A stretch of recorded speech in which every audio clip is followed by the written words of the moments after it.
Hello class. For our curriculum review today, we're going to look at the Pythagorean theorem. Okay, so let's dive off into this.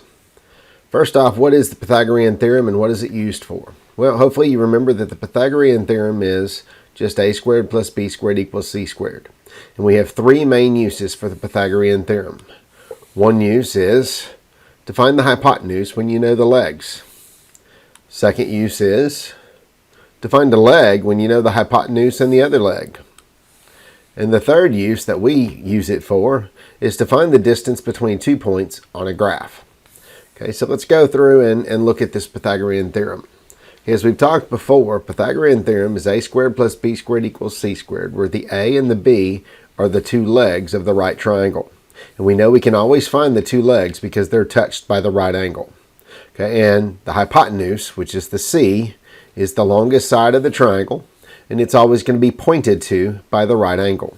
So this is our A, this is our B, and this is our C. And what it says is, if I take whatever the number of A and I square it, in other words, I find the area of that square right there, sorry for the drawing, and B, we do the same thing for this square. If we take these two squares, we add them together, we will end up with always the square of this third side.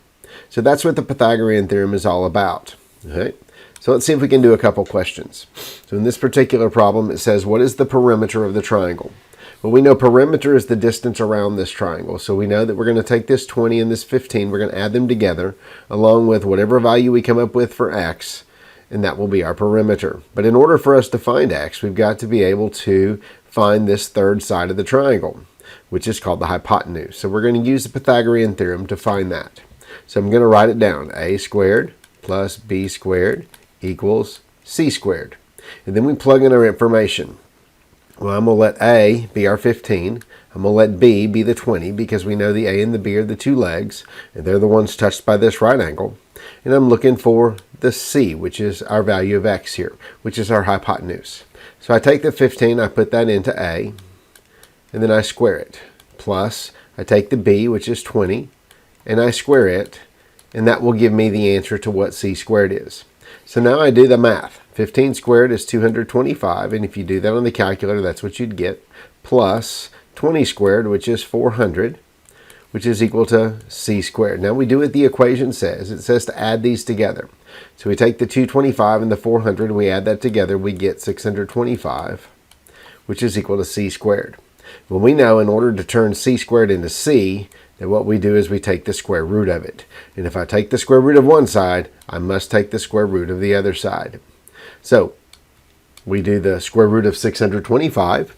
Okay, and here's a calculator that we can use. I'll make another video for this a little bit later on how we use this calculator. Okay, but here is a calculator, and I can find the square root of 25 by typing in the square root of 25 and hitting the return, and it tells me that my value is 5. So we know that the square root of 625 is, oh sorry, I did 25 there. Let's go back to that calculator again real quick. I need 625. So the square root of 625, okay, gives us 25 is our answer. Okay, so 25 is my answer. So that means my x value here is going to be 25 inches. Now, is that the answer to my question? No, it's not. We now need to find the perimeter of the triangle. So I have to take the 15, the 20, and the 25, and we add those together.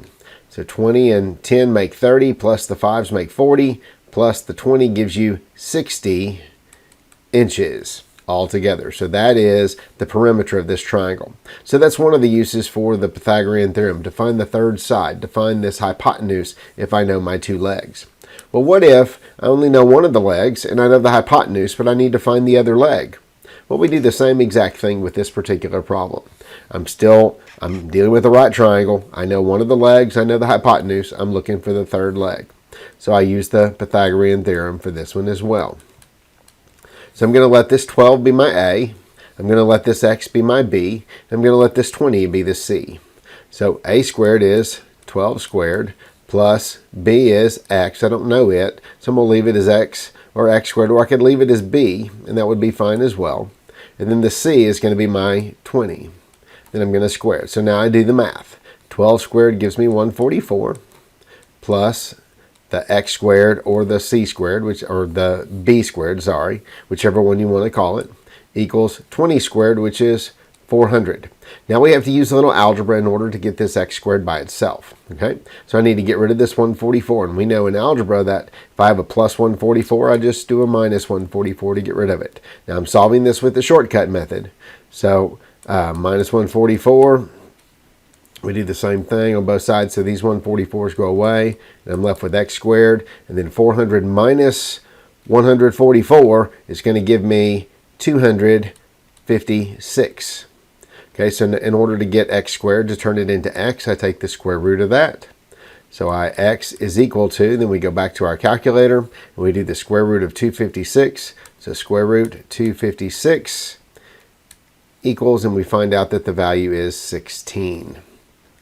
Okay, so 16, and in this case 16, since my label is inches, 16 inches. Now is that the answer to my question? Yes. What is the measure of the missing side? 16 inches, and that is our answer. Okay, so that's two of the ways that we use the Pythagorean theorem, to find the hypotenuse and to find a leg. Now what about the third way? Well, the third way is, how do I find the length of a segment on a graph if all I know is 2 points? Well, I know that Q, it says here, the coordinates of the endpoints of line segment QR are, Q is 8, 2, which is right here, and R is 5, 7. So it says which measurement is closest to the length of line segment QR in units. So what I want to do is I want to find the length of this diagonal. Well, because it's a diagonal, I can't just count it. So what we have to do is we've got to find the right triangle that's associated with it. So here's the right triangle that's associated with it. I know this side is 3 units long, and I know this side is 1, 2, 3, 4, 5 units long. And I'm looking for this one. So if you look at this, I know the A, and I know the B, and I'm looking for the C. So we do the same exact thing. A squared plus B squared equals C squared. So I plug in my A, 5 squared, plus I plug in my B, 3 squared, and I begin to evaluate. Well, 5 squared is 25, plus 3 squared is 9, and that's equal to C squared. So I add 25 and 9 together to get 34.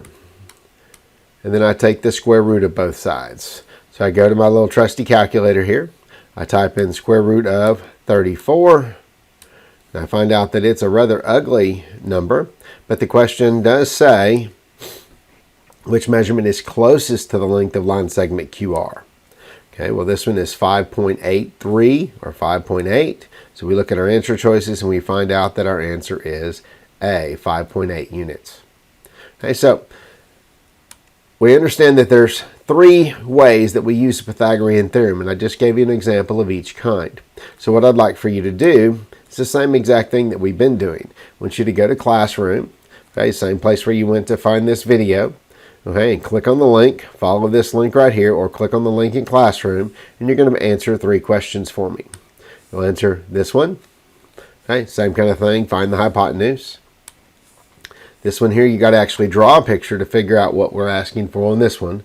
But I bet you have a sneaky feeling that it means that we're going to find one of the legs. And then, of course, we're going to find what is the distance between these 2 points right here. Okay, so until next time, this is the Pythagorean theorem.